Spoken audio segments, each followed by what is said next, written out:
Alors justement, qu'est-ce que vous pensez du couple, de l'amour, du couple, de la rencontre? Est-ce que c'est important de rencontrer quelqu'un? Comment ça se passe?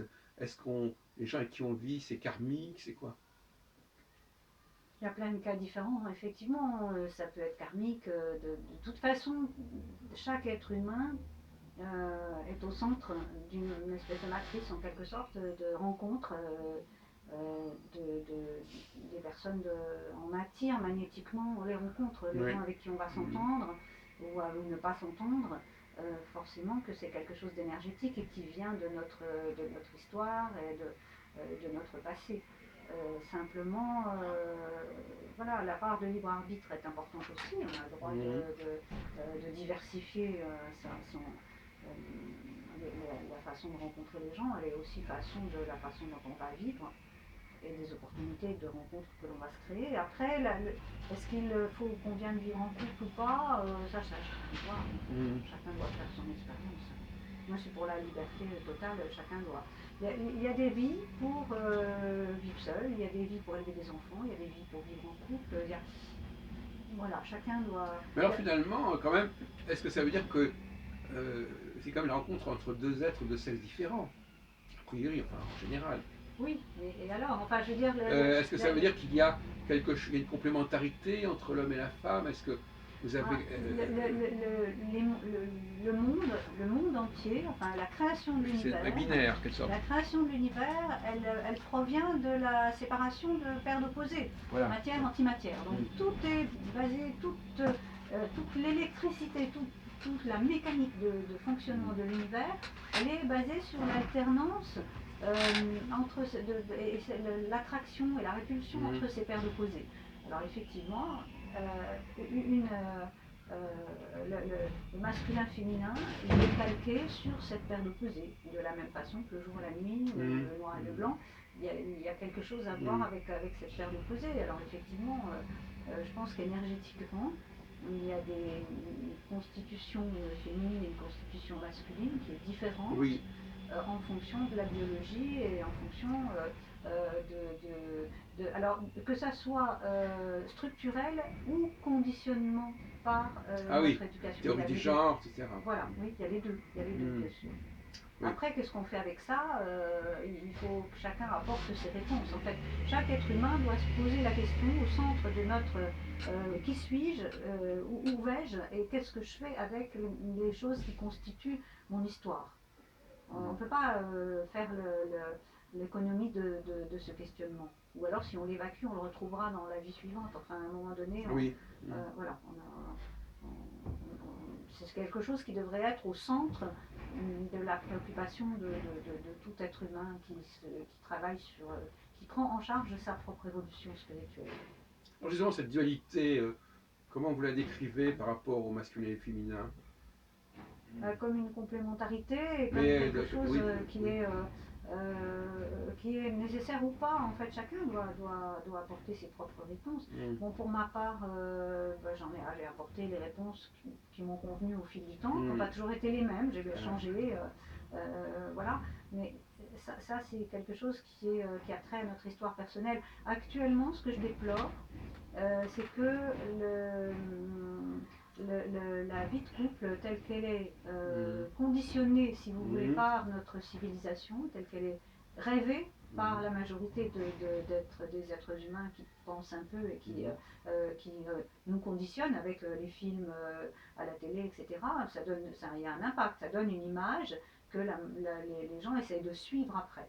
Et donc, il y a un écart entre la réalité spirituelle, si vous voulez, ce que devrait être une vie spirituelle, c'est-à-dire d'un être humain qui a le temps de penser, et ce qu'on nous inculque sur la vie économique et la vie de couple.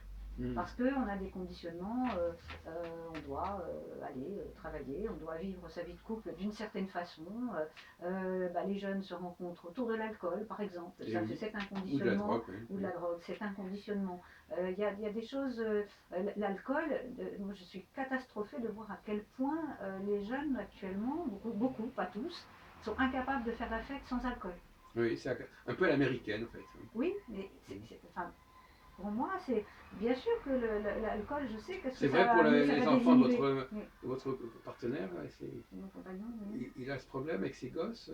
Non, enfin bon, là je veux pas rentrer D'accord. dans ce genre de débat, mais voilà, j'en ai vu d'autres aussi, mes neveux, nièces, enfin voilà, Mm. j'ai pas mal Oui, d'enfants autour de moi. voilà. Et effectivement, oui, oui, il y a ce problème des gens qui sont très très bien insérés dans la Mm. vie et très même Mais qui, quand ils font la fête, il faut et absolument il faut qu'ils aient, qu'ils voilà, pour débloquent un se peu. désinhiber, il y a un petit côté, soit je fume un petit peu, Oui, soit mais ça c'est. je bois un verre d'alcool, et Mm.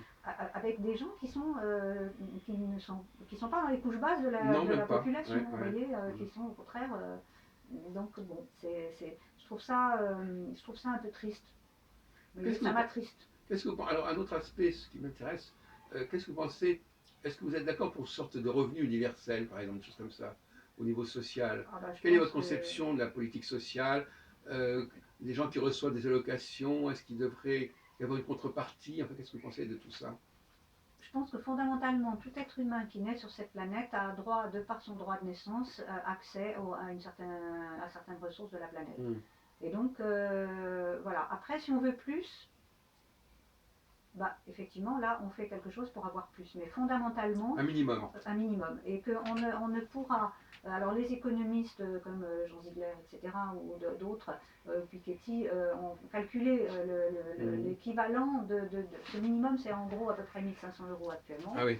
Et donc, tout être humain a le droit à l'accès à l'eau, l'éducation, la Mm. santé, etc., de droit de naissance sur cette planète. Mm. Après, si on veut une piscine, bah, effectivement, là, on travaille pour se la construire. Enfin, vous Mm. voyez, il y a tout Mm. un processus d'acquisition.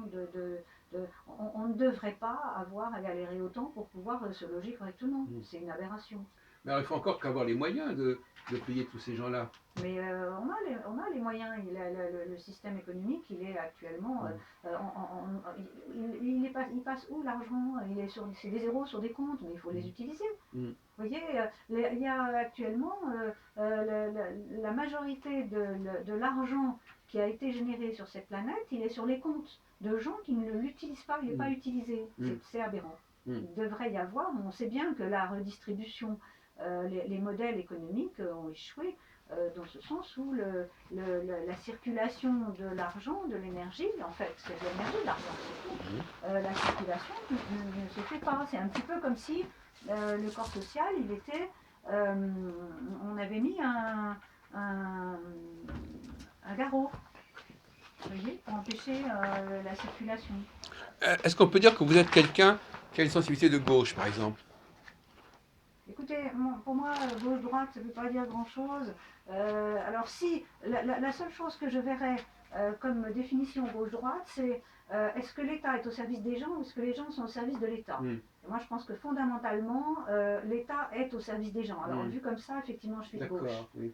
Mais voilà, c'est tout. Pour moi, ça ne veut rien dire. Les gens qui sont à droite, ils peuvent avoir aussi des bonnes idées. Plus personne ne sait ce que ça veut dire être de gauche ou de Ah oui. droite. Quand je dis ça, est-ce que l'État doit être au service des gens ou les gens au service de l'État? Les gens me regardent avec des yeux comme des soucoupes, ils ne comprennent même pas le sens de la question. Donc, Mm. et beaucoup de gens qui sont pourtant dans la réflexion politique Mm. ne comprennent même plus qu'est-ce que ça veut dire être de gauche ou être de droite, vous voyez. Donc c'est un débat qui est... Il faut, là, actuellement, l'époque n'est plus. La prochaine civilisation, on ne va pas la construire sur les divergences. Mm. On ne va pas la construire sur les antagonismes. On va la construire sur la coopération. Parce que les modèles de compétition, ils sont finis. Ils sont finis et ils sont stériles. En tout cas, entre les États, il y a des compétitions. Hein. L'Europe est Oui, mais menacée, si, la France est menacée. Si elle a une balance et que si elle a un trop grand déficit commercial, c'est un problème. Si on importe trop et on n'exporte pas assez, c'est un problème. Il y a des relations d'État à État qui sont problématiques en dehors des problèmes individuels. Bien sûr. Si la France va mal, le pays va mal. Si la France n'arrive pas à exporter et importe trop, par exemple, si on donne de l'argent aux gens et qu'ils achètent que des produits importés, ça déséquilibre la balance commerciale, par exemple. Oui, mais pourquoi est-ce qu'on a des déserts techniques et industriels? Parce qu'on a, sous le prétexte de la compétition, tué notre industrie, par exemple. Vous voyez, et ça, c'est pas une bonne chose. C'est pas une bonne chose. À l'échelle d'un État, on devrait penser quand même une part à l'autonomie. Il y a des choses qui sont pas donc bonnes au niveau vous êtes pour une certaine mondialisation. forme de souverainisme Mais quelque part, non, c'est pas. même de populisme. Les choses devraient être vues. Il y a certaines choses qu'on a voulu mondialiser et qui devraient être vues à l'échelle locale. Par exemple, la production de nourriture. Oui. C'est complètement aberrant de Ah penser oui. qu'on va produire tout le blé de la planète à un endroit et puis toutes les vaches à un autre endroit. C'est pas ça une agriculture au service de l'humain, vous voyez. Une agriculture au service de l'humain, bah, c'est par exemple de transformer des friches industrielles, comme c'est en train de se faire aux États-Unis beaucoup, et ça vient en France actuellement, de transformer des friches industrielles pour pouvoir avoir des cultures hydroponiques, enfin des choses où on puisse cultiver de la salade, du verre, des herbes, etc., au cœur des villes pour nourrir les populations, au cœur des villes. Et ça, c'est extrêmement important. Oui. C'est très très important parce qu'il en va tout simplement de la vie. Actuellement, les process de vie, ils sont autodestructeurs. 80%, 90% de nos processus, tous les processus industriels, économiques, etc., sont autodestructeurs. Comment on renverse cette vapeur? Moi, alors, est-ce que c'est ma sensibilité féminine qui fait que je vois ça? Mais je suis catastrophée ces 30 dernières années de voir à quel point on a un impact négatif sur notre environnement et à quel point une ville comme Paris, mais n'importe quelle grande ville, et dans ce cas, s'il y a une panne d'électricité comme au Venezuela actuellement, qu'est-ce qu'on fait? On est incapable de transporter la nourriture, on est incapable de communiquer, on est incapable, qui a encore des réserves de nourriture dans son placard? Les gens, ils achètent du surgelé au coin de la rue. Plus personne n'est capable enfin, très peu de gens sont capables de Vous avez des produire. provisions chez vous? Un petit peu, mais pas pour ces raisons-là. C'est parce que je suis allergique à plein de choses et donc du coup je dois avoir des provisions parce que je trouve pas les produits dont j'ai besoin partout. J'en ai une quantité raisonnable. Voilà, j'ai pas non plus. Enfin voilà, j'ai pas le magasin chez moi. Donc comment on fait, vous voyez, actuellement. Oui. Et Ouais, comment on c'est fait? des sociétés qui sont fragilisées par la technologie, Mais c'est pas humain, c'est sûr.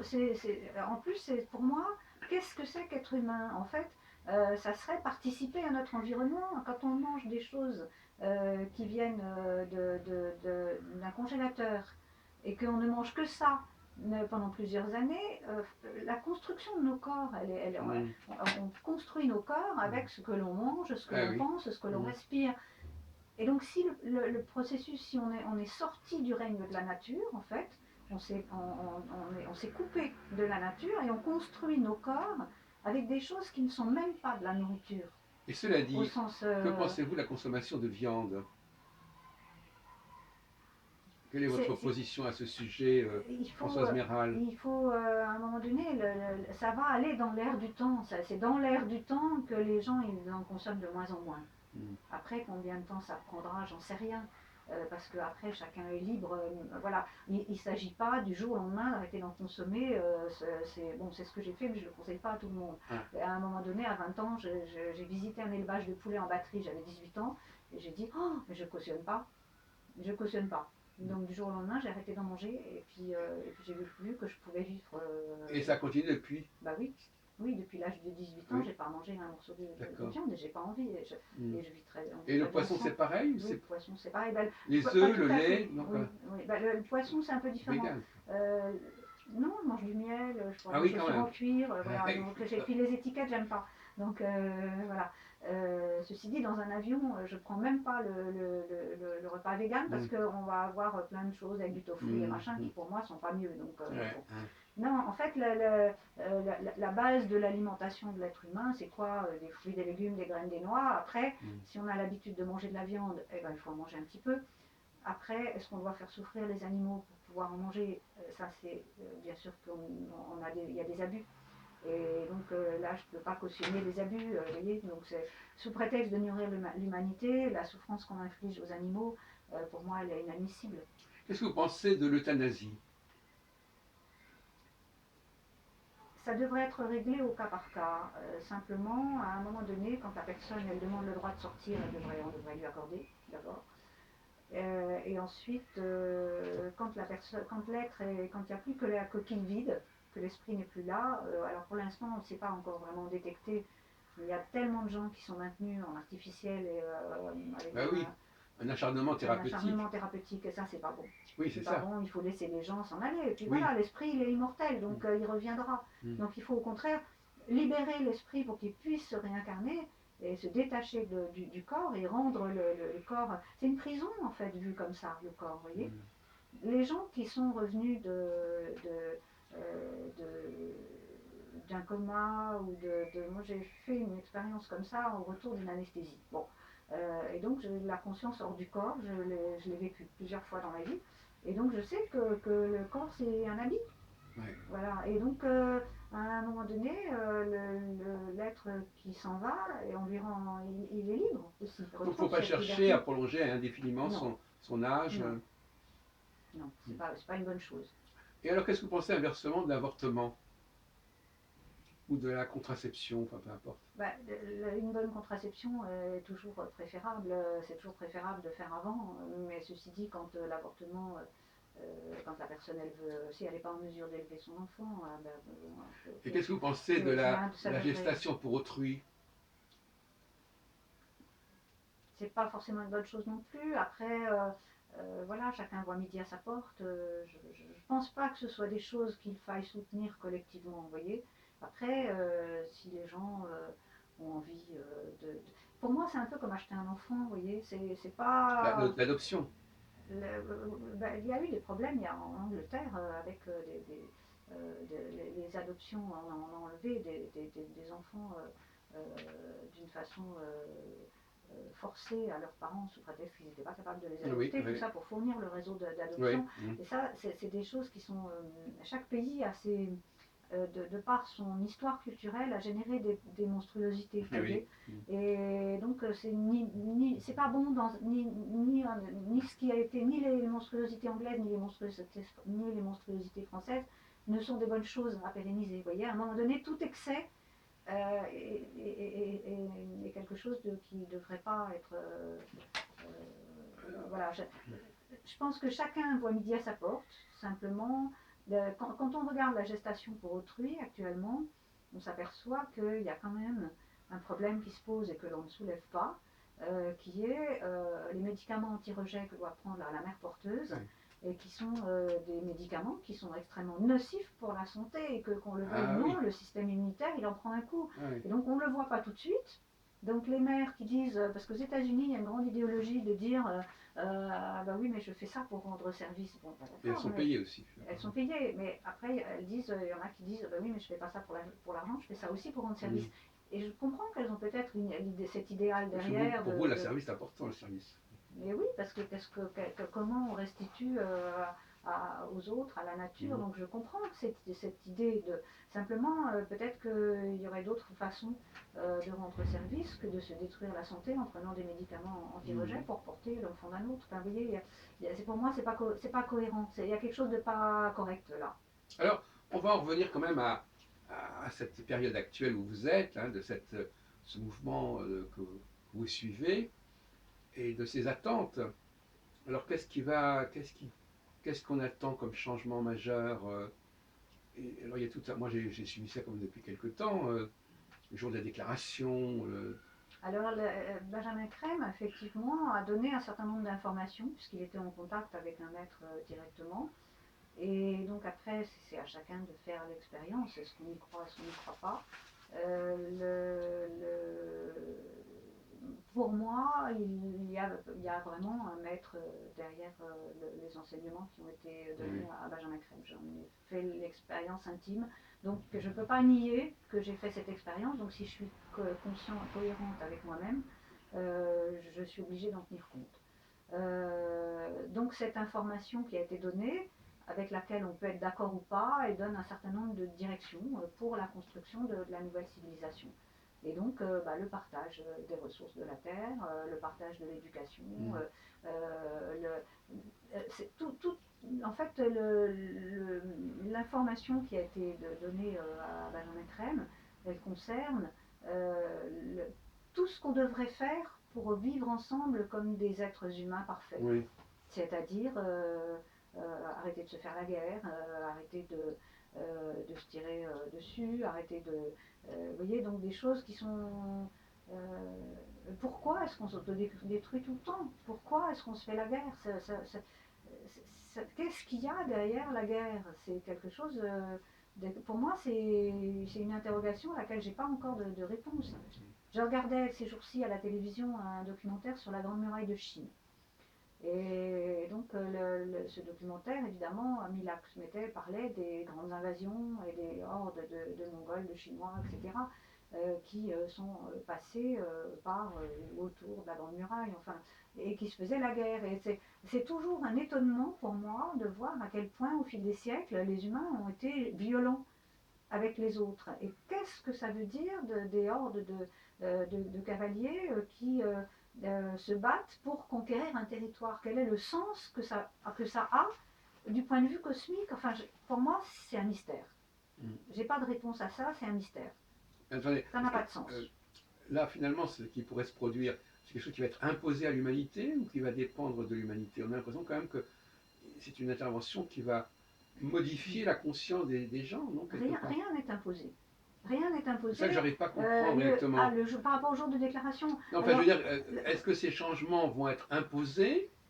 Il semble quand même qu'à un moment donné, il y a des choses qui vont passer, il y a des messages qui vont passer, qui vont imprégner les gens, non? Je sais pas. Rien ne se fera sans la participation de l'humanité, c'est-à-dire que c'est l'humain qui doit changer.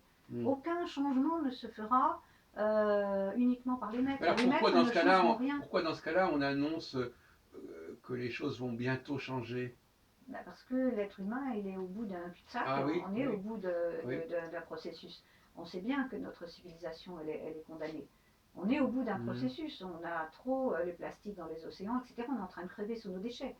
Donc on est au bout, qu'on le veuille ou non, on est en train de crever sous nos déchets. Voilà, donc c'est ça, donc vous avez l'impression qu'il y a des signes qui indiquent cela, que c'est la fin d'un processus, parce que ça fait, on le dit depuis longtemps, ça, vous savez. On est obligé de changer, alors après, quels sont les types de changements que l'on peut faire? Est-ce qu'ils peuvent être efficaces ou pas?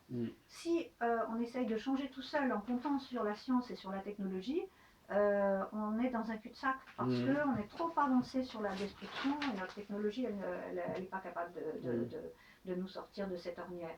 Donc en fait, pour moi, la seule façon de sortir efficacement et proprement et vite d'une ornière dans laquelle on est en train de s'ensabler, c'est de suivre les conseils de ceux qui sont plus avancés que nous sur le chemin de l'évolution. Ah oui, oui. On revient à la question de tout à l'heure, savoir qu'il y a des gens quand même qui sont plus avancés. Oui.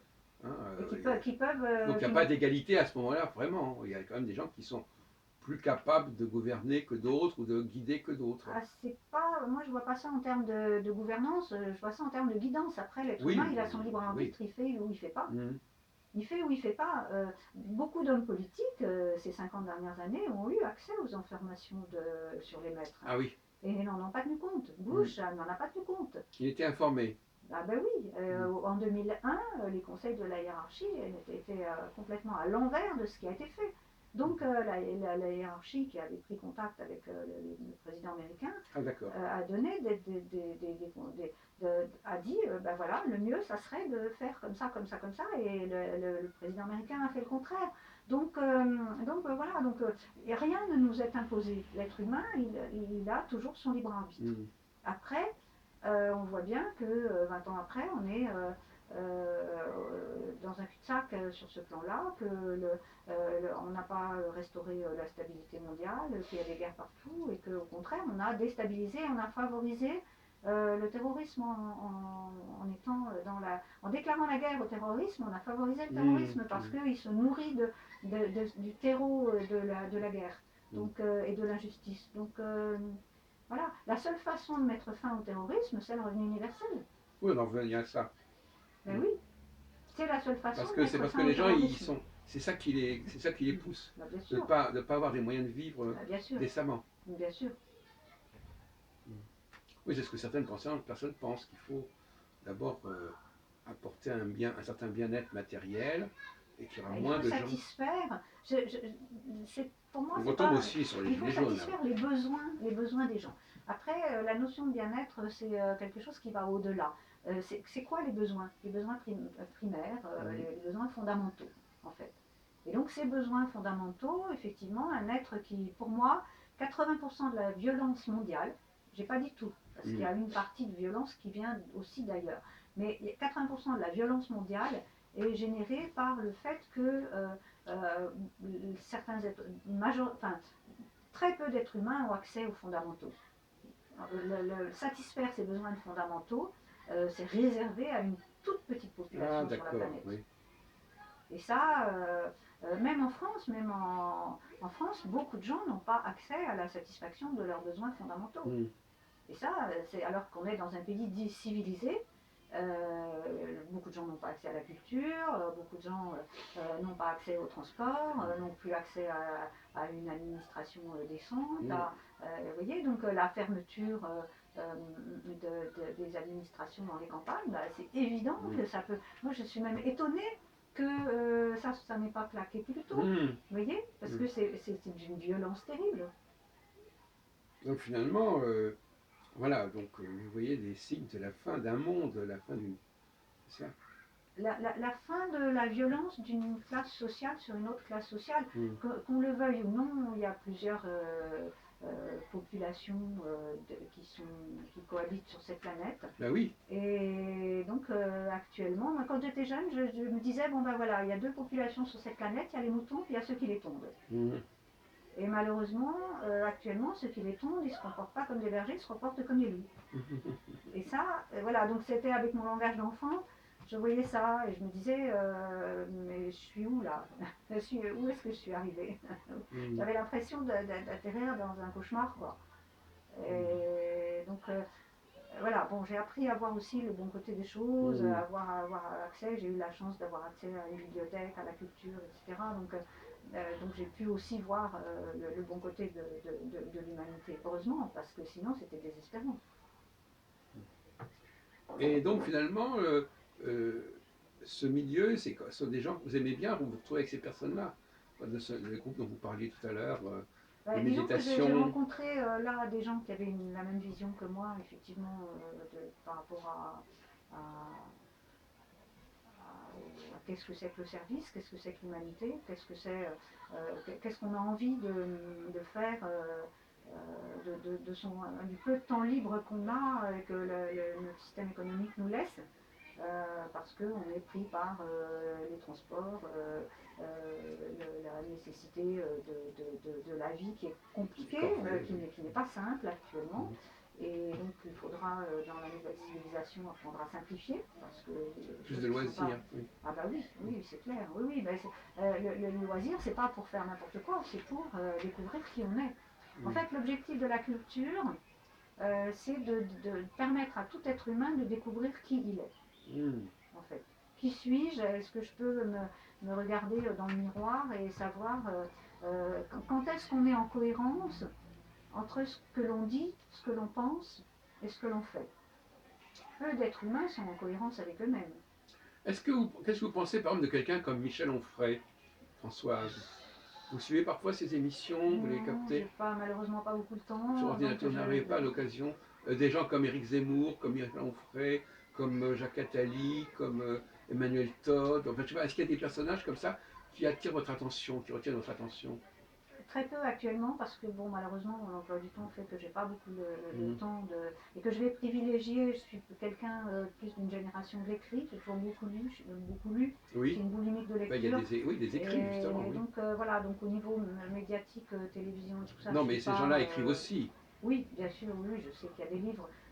Simplement, à un moment donné, on peut pas non plus, je ne peux pas tout lire non plus, vous voyez, donc je suis obligée de sélectionner. J'ai pas. Vous lisez la revue Partage en français. Oui, encore, difficilement. Non, je lis beaucoup en ce moment. Je suis en train de lire ce livre d'écologie là sur la grande amnésie de l'écologie. Et sinon, je lis aussi beaucoup de livres scientifiques parce que je m'intéresse beaucoup. Oui, c'est ce que vous disiez au début de notre rencontre. J'avais envie de vous poser la question de savoir si vous avez vraiment une formation scientifique en quelque sorte. Oui. Oui, c'est ça qu'on n'a pas du tout évoqué, cette question-là. Oui, parce que c'est à l'arrière-plan, mais enfin, quelque part, cette formation scientifique, ça marque un peu votre démarche. Disons que je cherche à comprendre, effectivement, mon cerveau rationnel n'est pas content quand je n'ai pas compris quelque Mm. chose. Donc je vais méditer. Alors je ne me dis pas, je n'évacue pas quand je ne comprends pas quelque chose. Je ne me dis pas que c'est faux. Mm. Je me dis que j'ai peut-être pas bien senti ou pas bien compris. Donc je continue de regarder et de méditer. Et en général, dans les ouvrages de Bellet, par exemple, qui ont les enseignements que donnés par Alice Bellet, c'est évident qu'au bout d'un moment, on finit par comprendre. Ah oui. Mais est-ce que vous pensez quand même qu'il y a des choses qu'on ne peut pas expliquer, mais qui n'en sont pas moins vraies? Bien sûr qu'il y a des choses qui sont encore incompréhensibles au niveau Voilà. du cerveau humain. Oui. Simplement, on peut aller. Il faut actuellement, je pense, c'est une nécessité de reconstruire complètement notre cosmogonie. Ah bon? C'est-à-dire la façon que l'on a de concevoir l'univers. Et donc, la façon de concevoir l'univers, elle est fonction pour beaucoup de personnes des religions, ou de la science, ou de la philosophie, qui sont actuellement autant de conditionnements, parce que chacun pense détenir la vérité au détriment de, de la confrontation d'idées, si vous voulez. Tout ce qui est centré autour d'une seule religion, ou d'une seule philosophie, ou d'un seul courant, n'a qu'une petite partie de la vérité. Et donc la vision scientifique que l'on peut avoir au niveau du Big Bang, par exemple, au niveau de ce que nous disent les scientifiques sur la structure du monde, elle est aussi restrictive de la vision des religions. C'est une religion parmi d'autres, d'une certaine façon. Vous voyez. Et donc, comment est-ce qu'on confronte toutes ces idées et pour tirer un nouveau paradigme, une nouvelle façon de concevoir l'univers. Et alors, on y arrive? D'après vous, on peut y arriver? Oui, puisque moi j'y suis arrivée bien modestement. En tête, je me suis fait mes propres schémas et à partir d'un certain nombre de pistes qui sont données dans Alice Bellet. Mais on peut, oui, bien sûr, on peut y arriver. On peut arriver à un certain point de compréhension. Après, il y a toujours mieux. Hein, il y a toujours mieux à mettre. Pouvez-vous Une vision nous au-delà. donner un peu pouvez-vous nous donner un extrait ou un éclair de votre cosmogonie alors? Par exemple, le rapport au temps et à l'espace. Je me suis longtemps posé la question parce que j'avais conscience que en fait l'être humain il est au carrefour de deux temps, le temps intérieur et le temps extérieur. Le temps extérieur c'est le temps de la planète, hein, c'est-à-dire l'alternance du jour, de la nuit, etc. Donc c'est le temps de la montre. Et le temps intérieur c'est combien de temps. C'est bien qu'on peut vivre une éternité dans une seconde ou l'inverse. Vous voyez. Et donc la notion de temps à l'intérieur de soi, qui est le temps que l'on donne à nos cellules. C'est-à-dire que chaque être vivant est porteur de son propre temps. Et donc ce qui détermine notre rapport au temps, alors le temps, il y a une équation hein, en mathématiques sur la vitesse et sur le temps. Et donc en fait, je me suis rendu compte qu'il fallait renverser cette équation pour avoir une vision réelle qui soit plus proche de la réalité. C'est-à-dire que, en fait, un être qui s'incarne, il construit son temps intérieur en fonction de sa vitesse de développement. C'est-à-dire qu'un être qui s'incarne, que ce soit une planète, un système solaire, une galaxie ou un être humain, il va choisir un plan de développement et il va choisir une vitesse d'évolution pour dérouler ce plan. Oui. Et le temps, c'est le résultat.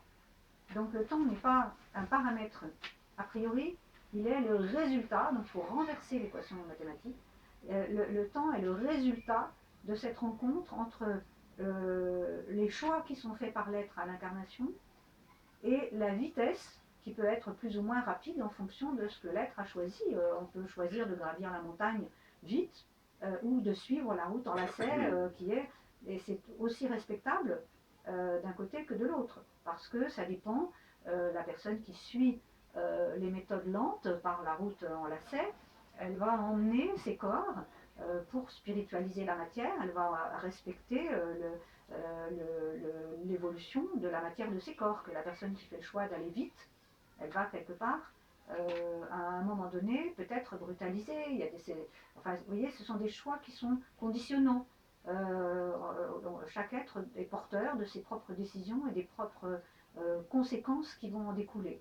On peut brutaliser nos corps en prenant quelqu'un qui va se droguer par exemple et qui va ouvrir les portes de la perception, va peut-être pas savoir les refermer derrière parce que c'est allé trop vite. Donc on ne peut pas concevoir une cosmogonie sans faire intervenir euh, un monde parallèle en fait. Mais c'est pas un monde parallèle, il y en a qu'un. Non, mais je veux dire que sans accepter que ce monde qu'on appelle parallèle fasse partie de notre représentation. Mais c'est notre monde matériel qui est parallèle. Enfin, Oui, non, mais je veux dire que vous êtes pour une cosmogonie qui intègre le monde spirituel. Ah, bien sûr, puisque ça fait partie oui, non, mais pour moi, tout le monde n'est pas, d'accord, mais c'est un tout. C'est ça qui caractérise votre démarche. En fait, si vous voulez, pour moi, la partie matière d'un être humain, c'est une toute petite partie de l'être humain. Voilà. Et c'est ça qui vous distingue de gens comme que la cosmogonie d'Einstein qui ne s'intéresse pas du tout à cet aspect-là, par exemple. Je ne suis pas tout à fait, je dirais pas ça, parce que Einstein, il avait sur sa table de nuit les livres d'Elena Ulrich, pas d'Elena Ulrich, d'Elena Blavatsky. Oui. Il avait la doctrine secrète sur sa table de nuit. Mais est-ce qu'il avait intégré dans son travail de... Et il en avait forcément intégré une partie, puisqu'il a fait les travaux qu'on lui connaît. Est-ce qu'il avait intégré la dimension spirituelle complexe? Non, bien sûr. De la même façon que Jean Charron, quand on lit les travaux de Charron, j'ai beaucoup lu les travaux de Charron à un moment donné, et donc il s'est arrêté en chemin, parce que la notion de l'âme, c'est la notion de ce qui est derrière tout le vivant. Et donc, il y a une âme individuelle derrière le corps de tout être humain, enfin qui porte, si vous voulez, au niveau de l'être humain, il y a une partie qui n'est pas visible immédiatement, qu'on appelle l'âme, encore qu'on peut la voir dans les yeux, dans la démarche, dans le discours, etc. Elle n'est pas visible immédiatement pour le commun des mortels, que l'on va appeler l'âme, mais cette âme universelle, quelque part, puisque c'est un petit morceau de l'âme universelle qui est derrière chaque être humain, et donc l'âme universelle, elle est aussi derrière tous les brins d'herbe de la nature et derrière toutes les cellules de notre corps en tant que matière. Et donc Charron, il a senti ça. Il a senti l'âme, qu'il a perçu, cette âme qui est la mémoire de toutes les particules vivantes de l'univers. Et ça, il l'a bien senti, il a décrit, il a modélisé. Tout ça. Voilà, il a décrit, il a modélisé, mais il s'est arrêté en chemin. Il s'est arrêté en chemin dans ce sens où il n'a pas vu que l'être humain n'est pas le résultat de l'histoire de nos cellules. Donc vous poursuivez ce qu'a fait Charron. Disons que Charron, il avait raison jusqu'à un certain point. Il n'a pas vu que l'être humain ne se résume pas à l'histoire de ses cellules. Vous voyez, l'être humain, il est porteur d'autre chose, puisqu'il y a une âme individuelle, et il est porteur d'autre chose, du pouvoir de l'esprit, du mental. Et les orientaux disent que l'être humain, c'est le fils du mental, en fait. Donc notre mental a la capacité justement de faire l'aller-retour entre le matériel et le spirituel, en gros. Alors, une question que souvent je pose, parce que je rencontre quand même pas mal de gens, c'est, vous parlez de plan, la personne a choisi, on a l'impression qu'on a une énorme logistique informatique qui peut sous-tendre tous ces programmes, tous ces plans de gens qui ont décidé, comme vous dites, de faire les choses d'une certaine manière, etc.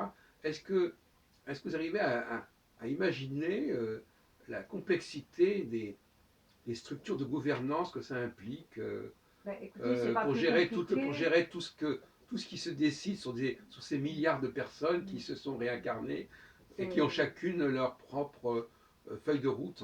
Oui. Alors, c'est la complexité effectivement de notre monde, mais c'est les annales akashiques, c'est la complexité des annales akashiques. Les annales akashiques, il y a une fiche pour chaque individu. Donc chaque individu a... Justement, alors est-ce que vous arrivez à imaginer que c'est quasiment informatique tout ça? Bien sûr. C'est-à-dire, en fait, c'est notre informatique qui est construite Voilà. sur des modèles qui sont les modèles du vivant. Donc en fin de compte, aujourd'hui, On n'invente rien. on comprend mieux aujourd'hui que maintenant qu'on a la numérisation informatique, on comprend mieux comment fonctionne le monde parallèle. Bien sûr, le monde du vivant, il est étalé. Donc c'est l'informatique qui nous aide à comprendre comment fonctionne tout le système de réincarnation. Bien sûr, parce qu'on a en fait un ordinateur, il est construit selon ce que l'on a capté des règles du vivant. La façon de gérer les entrées-sorties, par exemple, est-ce qu'on est capable de faire plusieurs choses en même temps avec son corps émotionnel, son corps mental, son corps physique. On peut tout à fait être en méditation en faisant la cuisine, par exemple, vous voyez, oui. Tout en étant dans la tristesse d'avoir perdu un être cher. Donc comment on fait, c'est les entrées-sorties d'un ordinateur qui est capable en même temps de faire plusieurs choses. Et en même temps, voilà, on n'a pas non plus. C'est difficile, par exemple, de faire des choses qui demandent les ressources du même périphérique. Vous voyez, si vous avez deux process qui réclament les ressources du même périphérique, là, ça se complique. Donc, effectivement, parce que mon compagnon me dit toujours, mais je suis en train, je peux écouter la télévision tout en faisant autre chose, la vaisselle, etc. Et lui, il me pose une question et je lui dis, ah non, là, je suis en train, tu me déranges. Et ben, il ne comprend pas. Il me dit, mais tu fais plusieurs choses en même temps. Il dit, moi, j'arrive avec juste une question en plus, ça ne devrait pas te déranger. Mais voilà, à un moment donné, il y a saturation d'une ressource. Si je suis en train d'écouter une émission, si on me pose une question et que ça mobilise mon attention, forcément, ça me détourne de mon attention qui était sur une réflexion, ou que ce soit une méditation, ou que ce soit, vous voyez. Et donc, en fait, on peut avoir cette réflexion quand on a eu accès à la culture informatique, on s'aperçoit qu'effectivement, on n'a pas inventé grand-chose, on a juste calqué des machines sur les modèles du vivant. Ben oui. Et on voit bien d'ailleurs que les machines qui marchent, les systèmes d'exploitation qui fonctionnent, par exemple, si on regarde l'histoire des systèmes d'exploitation, ceux qui ont pris, c'est-à-dire qui sont devenus, c'est ceux qui fonctionnent sur le modèle du vivant. Vous voyez, Linux, Unix, Linux, Google, voilà, ils fonctionnent sur le modèle du vivant. Comment fonctionne un générateur Google, par rapport à la recherche, comment on fonctionne avec les mots-clés, etc. Comment notre cerveau fonctionne pareil. Oui. Vous voyez, donc en fait, les technologies qui sont devenues pérennes, ce sont celles qui étaient calquées sur du vivant. Les autres, elles sont mortes de leur belle mort. D'accord, oui. Alors, qu'est-ce que vous avez d'autre à nous apporter concernant votre cosmogonie? Alors, quelles sont les pistes que vous avez ouvertes, enfin les champs que vous avez ouverts en fait, il faut pour ne pas oublier des choses importantes dans votre interview, si on peut dire, des choses que vous n'auriez pas dites encore. Que je n'aurais pas dites. Écoutez, je crois que le principal a été dit. Il ne faut pas hésiter à utiliser des outils mathématiques. Quand on a tous appris à l'école la théorie des ensembles, je l'ai appris dans mon cursus scolaire, mais je donnais des cours, c'était très rigolo d'ailleurs parce que j'ai fait ça en terminale et en fac, et j'ai donné des cours après à des enfants de 5e, parce que c'était au programme de 6e, 5e. Ben oui, à l'époque c'était très au programme. Voilà, c'était très au programme. Et donc il y a toujours une partie, on en est revenu, que ça soit, c'est pas la pensée unique non plus, on en est revenu. Mais ces outils-là permettent de se modéliser l'univers d'une façon très efficace. Parce que c'est la matrioshka, en fait, ce sont des poupées gigognes. Voilà. C'est la notion de matrioshka, les poupées russes. Et donc, il faut se représenter l'univers comme la particule, qui a un milliard de particules va donner la cellule, qui a un milliard de cellules va donner l'être humain, qui a un milliard d'êtres humains va donner une planète, un système solaire, et des milliards d'étoiles vont donner une galaxie, vous voyez. Donc il y a quelque chose de la poupée gigogne, de la poupée russe à mettre en place dans sa tête par rapport à la constitution de l'univers, et de façon à se réintégrer comme partie prenante de cet univers. Parce qu'on est complètement coupé. La religion chrétienne nous a coupé, la nature est un accessoire dans notre civilisation. Et c'est pour ça qu'on l'exploite. C'est pour ça qu'on est devenu amnésique et qu'on s'est coupé de la nature. C'est parce qu'on exploite la nature parce qu'on pense qu'on n'en fait pas partie. Mais si on réintègre dans notre cerveau la conscience qu'on est un morceau de la nature, alors à ce moment-là, voilà, l'être humain a plusieurs, a des millions d'êtres humains qui font cette prise de conscience-là, on peut changer les choses. C'est un peu ce que dit le groupe Maitreya, quelque part. Le jour de la déclaration, il y aura un changement de conscience quelque part. Oui, oui. Alors en fait, Maitreya a dit qu'il allait ouvrir la porte qui est à l'intérieur de tout être humain. En fait, le jour de déclaration, pour moi, on peut le présenter de deux façons. On peut dire, bah voilà, ce jour-là, on verra Maitreya à la télévision, Oui. on l'entendra dans notre tête, etc. Il va se surimposer au programme de télévision. Oui, mais moi, je préfère, il y a une autre façon, plutôt que de donner ce genre de détails, parce qu'après tout, je ne sais pas qu'est-ce qu'il va faire. Hein. Par contre, pour moi, le jour de déclaration, c'est déjà un phénomène naturel, dont il ne s'agit de ne pas avoir peur. Il y a un précédent dans l'histoire de l'humanité, c'est la Pentecôte. Oui. Et donc, simplement, à l'époque des apôtres, il n'y avait pas beaucoup d'êtres humains qui étaient capables d'ouvrir la porte qui est naturelle et qui est à l'intérieur de tout être humain. Cette porte, je vous ai dit tout à l'heure qu'il y avait, que l'être humain a dans son mental la capacité de faire la bascule entre la prise de contact avec la matière et la prise de contact avec les règnes spirituels. Et donc, cette porte à l'intérieur de nous, pour l'instant, culturellement, elle est fermée. À part pour quelques personnes qui ont vécu, qui ont fait de la méditation dans leur vie, ou qui ont vécu de n'importe quelle religion, ça n'a pas d'importance. L'ouverture de cette porte, en général, elle est verrouillée, elle est même cadenassée par notre civilisation, qui ne veut pas que l'homme pense. Il y a des gens qui n'ont pas intérêt à ce que l'être humain pense à grande échelle. Vous voyez. Et donc, l'ouverture de cette porte, en fait, Maitreya, il a prévu d'entrouvrir cette porte et de nous dire « Coucou, vous n'êtes pas ce que vous pensez ». Donc, en fait, le jour de déclaration, c'est simplement ça. Donc, ça n'enfreindra pas le libre arbitre parce que c'est quelque chose de collectif à l'être humain et que cette porte, elle existe naturellement. Elle est dans la constitution de l'être humain.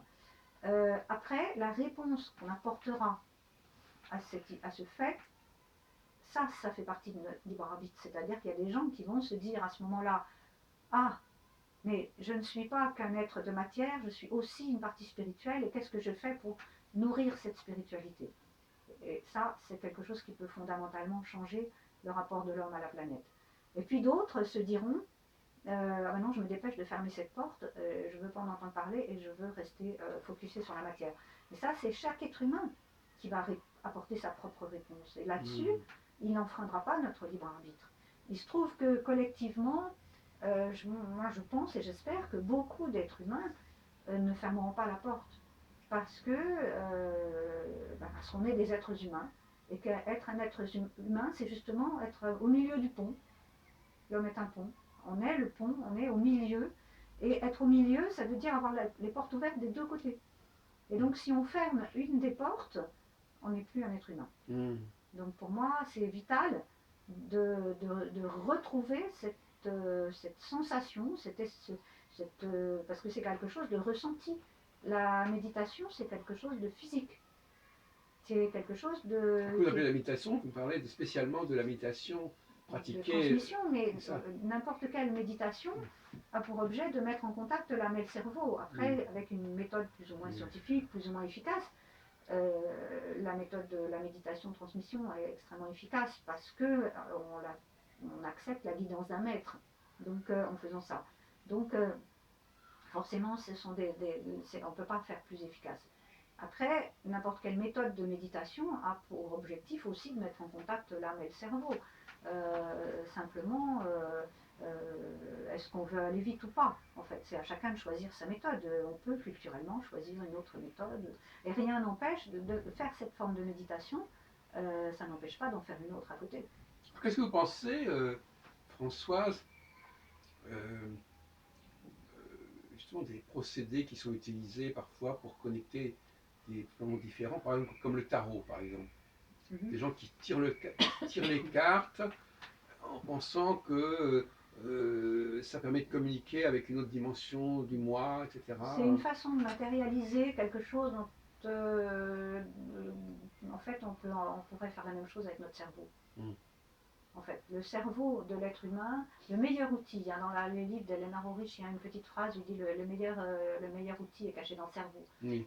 Et en fait, voilà, actuellement, les scientifiques disent bien qu'on se sert de X%, que ce soit Oui. 10, 20 ou 30, c'est Oui. très peu de notre cerveau. Et donc, qu'est-ce que c'est qu'un maître de sagesse? Ben, c'est quelqu'un qui se sert de 100% de son cerveau. Oui, Voilà. oui. Et de façon consciente et au service de la part du plan, parce que quand on arrive à ce niveau d'évolution, on se rend compte que la seule issue possible actuellement, c'est d'essayer d'empêcher l'autodestruction de l'humanité.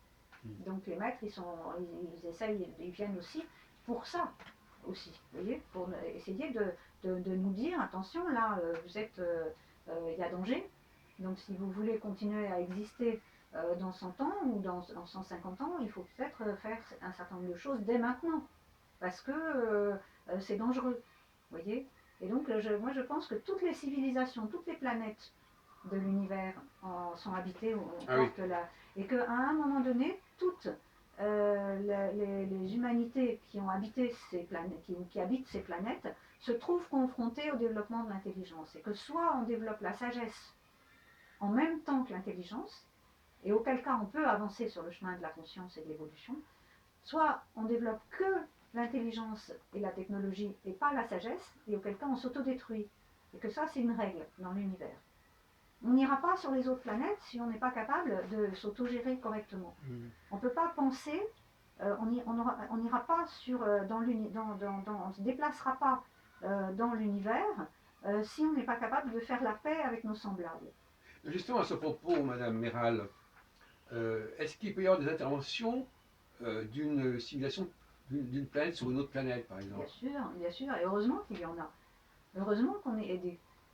Toutes les petites lumières qui ont été vues au-dessus de Tchernobyl et de Fukushima. Et oui, parce qu'on en parle souvent dans les réunions bien sûr, mais Maitreya. heureusement, en fait, il y a une espèce de peur qui est entretenue depuis 50 ans.